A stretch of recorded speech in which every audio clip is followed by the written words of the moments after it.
kami keluarga besar Butakau mengucapkan selamat berbahagia atas pernikahan kalian. Sebagai kami yang telah duluan berumah tangga, kami coba tawarkan 3 solusi bagaimana menjadi keluarga yang terbaik sampai beranak cucu kelak. 1. Jangan ada dusta di antara kalian berdua. Yang ini beda, jangan ada dusta di antara kalian. Yang kedua, rapi nasional, susah rak manau. Kalau nggak tahu, boleh saya sawit tanya nanti menjualnya ya, apa itu begitu mudah. Maksud saya, tanya menjual apa itu. Dan yang paling utama adalah jadikan rumah tangga menjadi rumah Tuhan. Mudah-mudahan insya Allah kalian menjadi keluarga yang berbahagia sampai beranak cucu kelak. Di sini kami memberikan cindera mata berupa ulos sebagai simbol orang Batak. Ulos gajah atau kerumunan, ulos hafal atau pacarnya kerumunan, ulos tolong rambut tolong atau kerumunan. Itu Pak asal orang yang masih dua di Batak. Asal orang mana orang masih dua. Tuan lapak tua di sekolah, diorok itu buat tuan anak mau dong musa. Asal pakai sini jual semua keluar.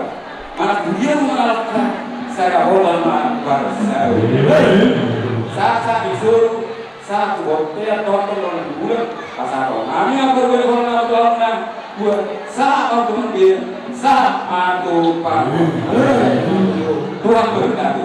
Kalau misalnya ini, kalau kalau main, kamu nggak, para orang ini.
Tuhan